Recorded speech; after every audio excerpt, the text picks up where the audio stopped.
I'm Linda Hirsch, and this is EdCast, a program created and produced by educators for everyone interested in education. Among the many changes brought by the COVID-19 pandemic is its effect on teaching and learning.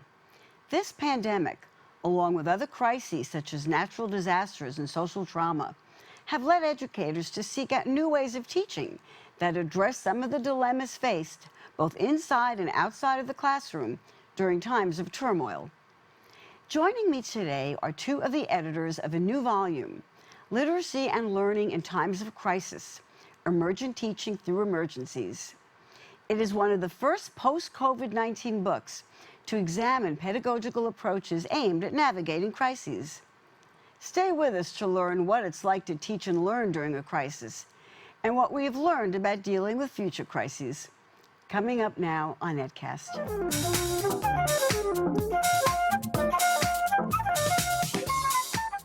Joining me today are Sarah P. Alvarez and Mark Macbeth. Sarah Alvarez is Assistant Professor of English at Queens College, City University of New York, where she specializes in academic writing and multilingualism. She is also interim co-principal investigator with CUNY's Initiative on Immigration and Education. Dr. Alvarez's works have appeared in multiple journals, including Literacy and Composition Studies, Journal of Adolescent and Adult Literacy, as well as peer-reviewed collections such as Teaching and Studying Transnational Composition. Mark Macbeth is Professor of English at John Jay College of Criminal Justice and the CUNY Graduate Center, where he teaches composition rhetoric as well as queer theory.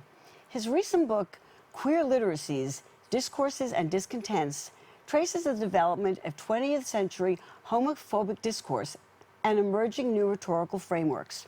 Professor Macbeth has co-authored Teacher Training at Cambridge, the initiatives of Oscar Browning and Elizabeth Hughes. He has also published in various scholarly journals and collections in the field of composition and rhetoric. Thank you for joining me today on EdCast. Your book, Literacy and Learning in Times of Crisis, recounts what it was like to teach and learn during the COVID-19 pandemic, and it references other crises as well. And it really talks about what people have learned from that experience and maybe how it can inform our own work moving forward. And so I'd like to begin, Mark, by asking you how the book came about and what you can tell us about it. Great, thanks for having us. This began with 5 of us and the 5 editors of the book, and then there were 2 other people in the group with the CUNY Faculty Fellowship Publication Program, commonly known as FFPP. And we first began in 2019. We were meeting together at John Jay, having lunch, chatting amongst each other, reviewing each other's work, really preparing each other's work for later publication. Then the red spiky ball entered our lives in March 2020, and we took our sessions to Zoom like everyone else in the world, and in this specific case, the educational world. We also realized that as people in educational psychology and in composition and rhetoric, and with our backgrounds in technology, that many people in our departments were coming to us for the types of information they needed to do in the transition from face-to-face classes to online Zoom classes and what that would entail. And we realized that there was a whole kind of array of information that we were gathering, and all that information was really important to the people that were out there, and we didn't really see that any of that information was getting recorded or getting, I guess I want to say memorialized, because we realized that in the 21st century, we had had a series of crises, not just the pandemic, that had occurred, and historically, things like systemic racism had been happening decades, centuries, really. And teachers had always been responding to these crises in different ways, and particularly in the United States since the beginning of the 21st century. And we felt that that needed to be somehow put into books, so we sent out the CFP to see what people were really doing across the nation. And we got just an amazing amounts of response from people telling us what to do. And what I really liked about it wasn't just about teaching, but it was about the scholarship and the writing people were using to cope with the strategies in the classroom. It had to do with the scholarship that people were trying to create. It had to do with the administration. So it really went beyond the boundaries of classroom practice and really went into the whole forum of educational institutions. Maybe we can get to some of that as well. Certainly, yes, you mentioned in the book there are so many crises that teachers teach through: wildfires, school violence, systemic racism. And so there's been much out there. Now, one of the things the book talks about is, of course, what we've learned about teaching and learning in a crisis. And also, Sarah, you mentioned that students and educators are affected differently by the crisis. Can you elaborate on that a little bit? Sure. I mean, I think one of the things that's really important to keep in mind is that we are in a particular context, at least in the US context, as Mark mentioned.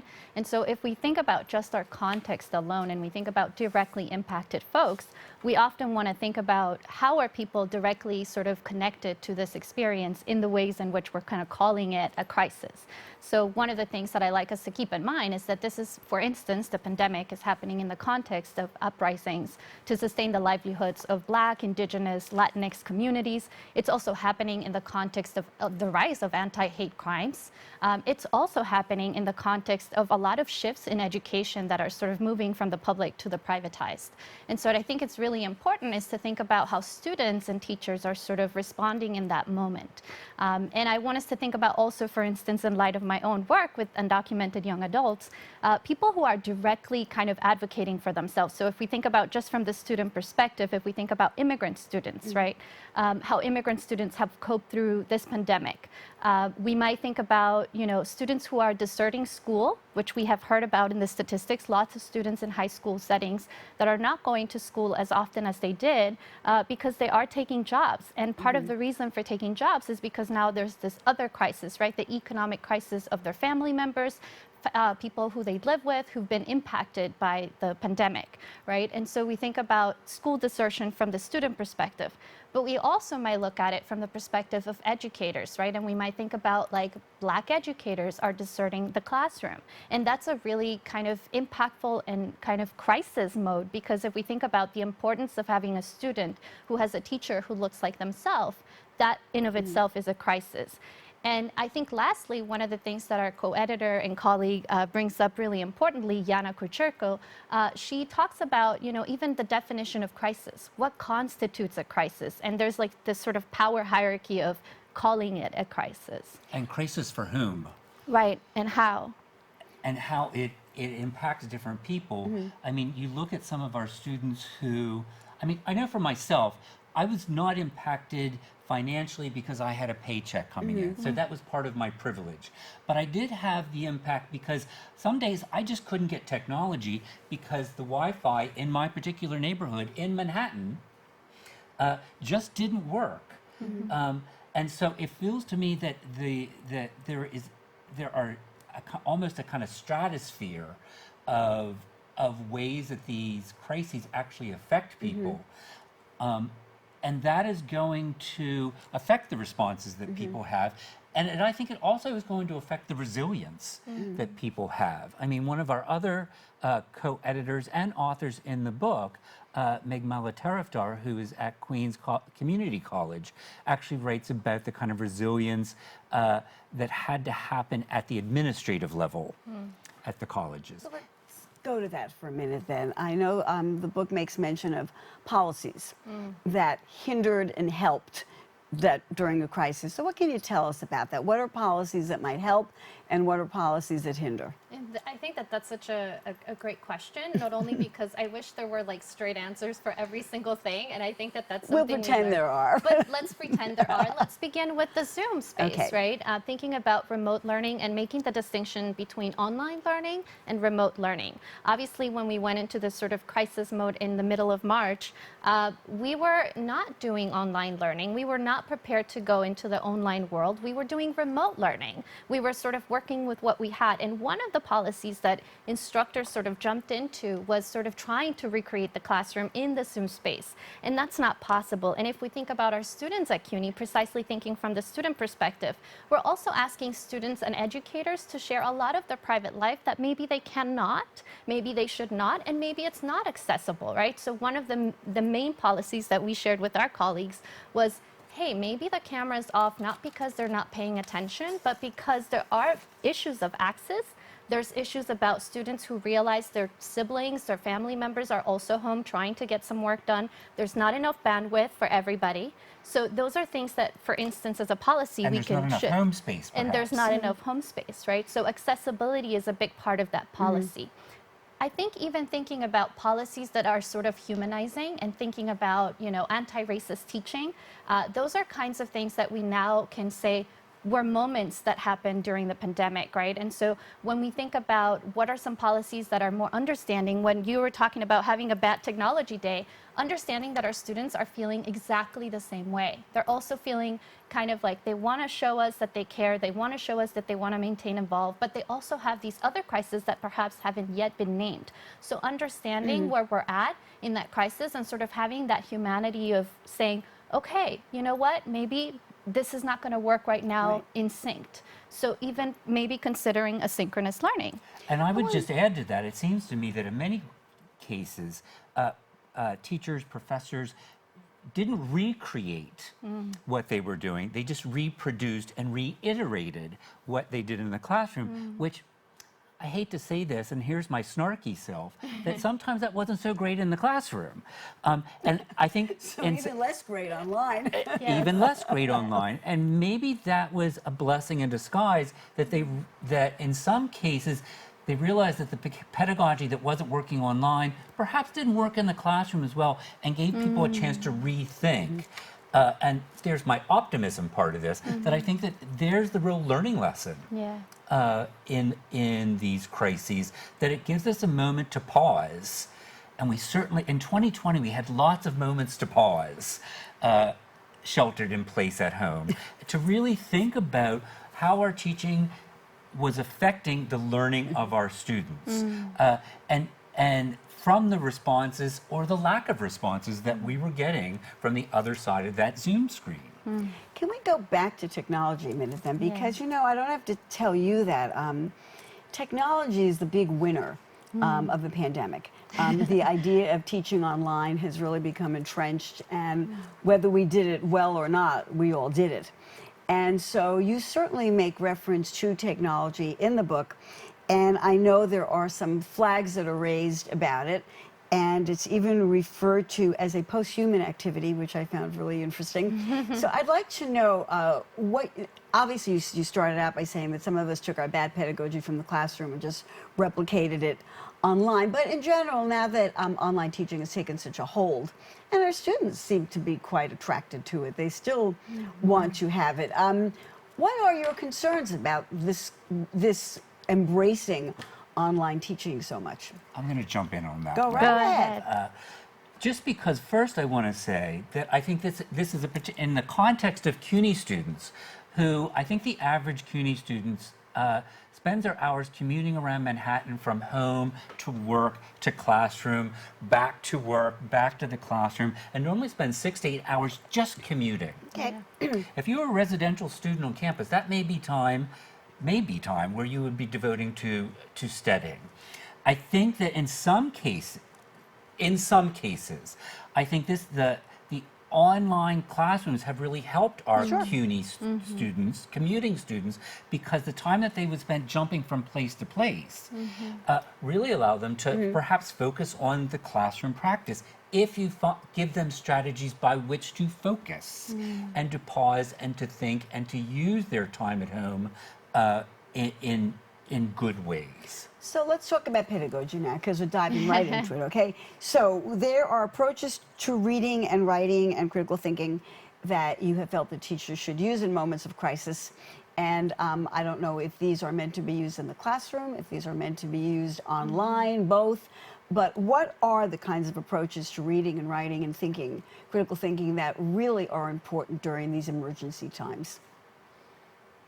I mean, I think obviously one of the things, and I think this goes back to that question of how are you impacted by the term crisis or by crisis. I think just kind of remaining attentive to the student body that you work with, right? Who are the students who are in your classroom? And I think about Ann Wallace's chapter in our co-edited collection, and just thinking about how much her students wanted to say about what was happening in terms of Black Lives Matter, thinking about how they were protesting, or perhaps even taking a pause and taking a distance from protesting because they were so exhausted by everything that is happening around them, right?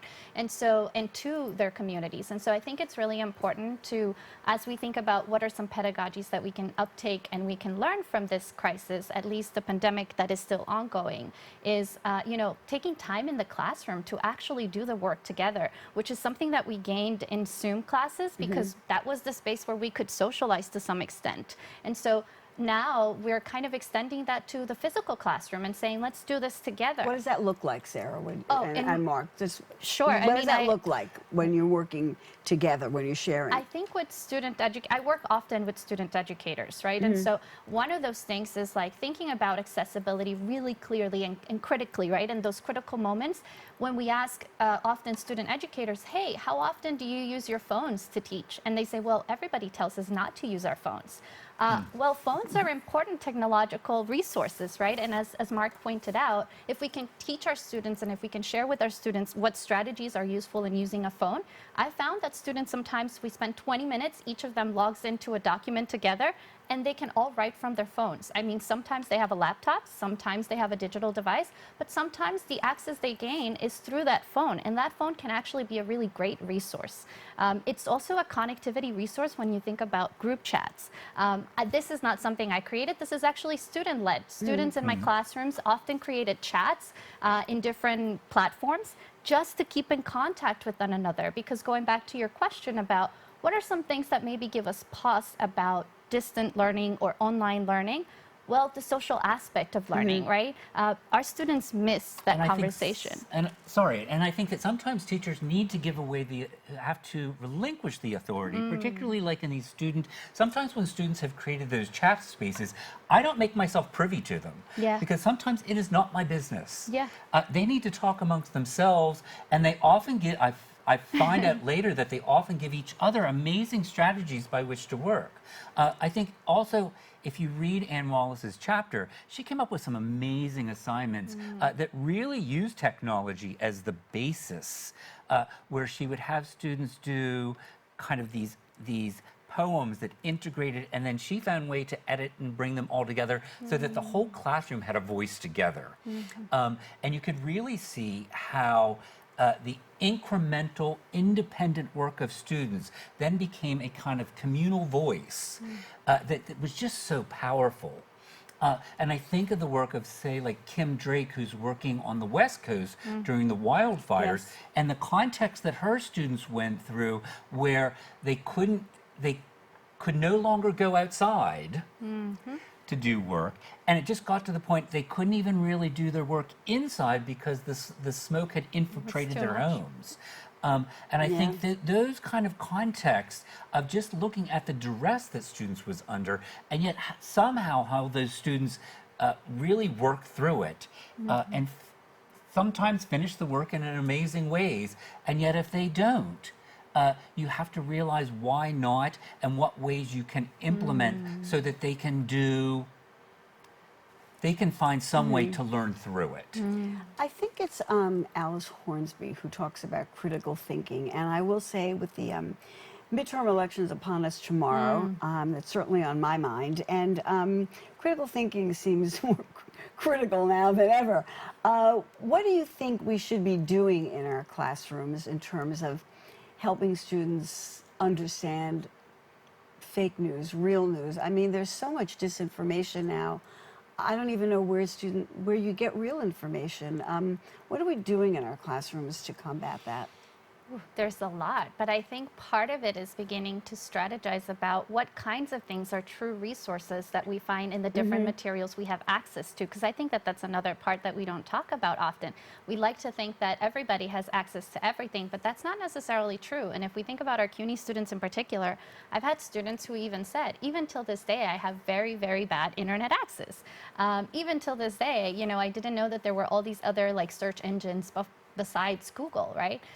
But besides moving from search engines to thinking about like what information is available and accessible to people, is also kind of distinguishing what is a source that is reliable and what is a source that we can not only kind of review and look for some particular items that tells us this is a credited item and who is like sort of doing that rhetorical work that we used to do in our meetings for FFPP, and thinking about who's the author, you know, who's writing about this, how are these people connected to the communities that are directly impacted? I think that this is an under kind of talked about in terms of peer reviewed. We talk about, oh, who's writing, what's the platform they're publishing in, but I think we less What are those authors' often, biases? Exactly. What are they bringing to the table? Why are they saying it that way in this particular moment? And you know, maybe we should be teaching students distrust in some ways. Yeah. I mean, a kind of very provisional and a very useful distrust that not everything that's on the internet is true, and it doesn't really have to be. But you have to be the person, the critical eye that really looks to see how those words are making worldviews. I mean, to take a kind of Freirean look at the world, where word making is world making, to really think about why are these people trying to make the world in this particular way, and giving us this viewpoint through this language. Right. Because in many cases, it is just language. Because we haven't witnessed the actual experience or the thing that is going on. We are getting a secondhand accounting. So you really have to listen to the language in a rhetorical way to understand how it's happening. Of course, it's moving beyond language as we speak with people who think, you know, it's okay to have guns everywhere. And but we're running out of time, so I really want to get to a key question, and that is, quoting really yourselves, what, if anything, have we learned from the ongoing COVID crisis? And how can we do better next time? Yeah. I think that's a key question. So what have we learned, if anything, and what could we do better next time? I think, I mean, along with even thinking about the idea of distrust with online spaces, I think also the idea of amplification, amplifying voices that have been speaking to us for a very long time, educators who've been saying to us things are not okay, and now things are more than not okay. Thinking about the different alternatives that people might often would have said, oh, that's not necessarily something I need to do. I don't necessarily have to take my classroom to the digital space. Well, actually, many of us will have to be in some way be ready to do that at any point now, right? For many reasons. Are we ready, do you think? Have we done enough of the work that will make us ready? And what do we need to do pedagogically to be ready? Oh, well, I mean, I wouldn't say we're always ready, but we're always emergent. Okay. And I think we have gained a lot of emergency in terms of emergence. And I think hence the title. I didn't give the whole title, Emergent Teaching Through Emergencies. Yes. Right? And I would just add to it, it seems to me that there are layers of that learning, because I think there are personal layers that we learned as teachers, where I gained an incredible amount of strategies about how to learn certain platforms and how to use those, so that students, when I met my students on a Zoom line, we didn't have to spend all that time talking, or they didn't have to listen to me talk.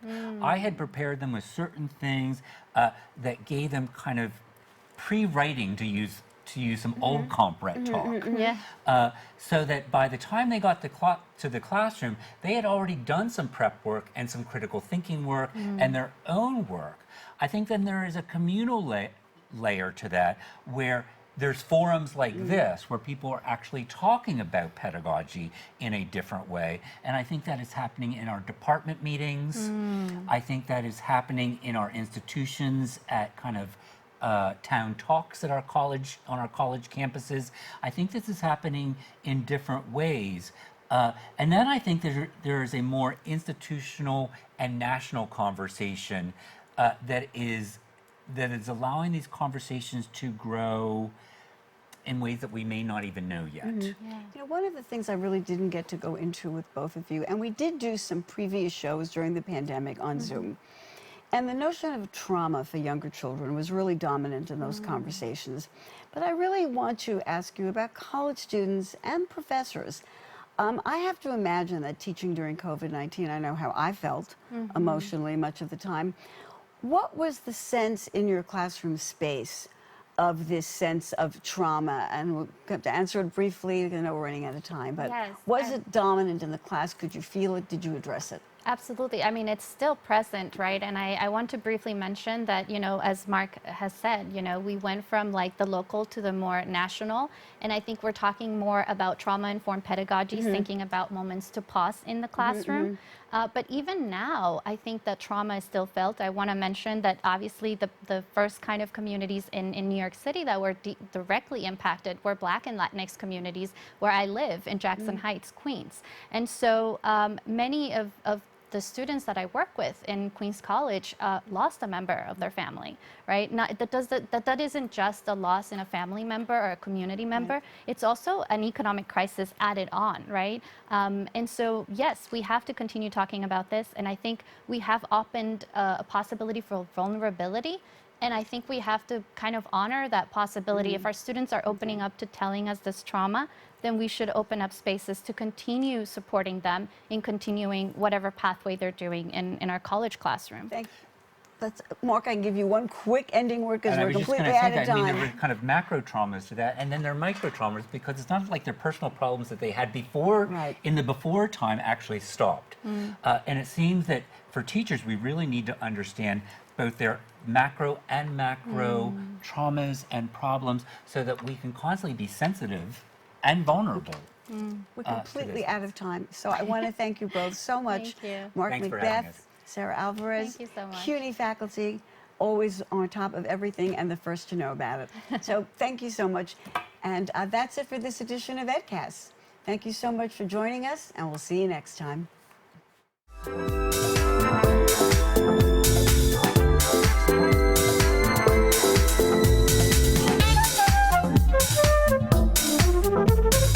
We'd like to hear from you. Please send your thoughts and comments to cunyedcast@gmail.com.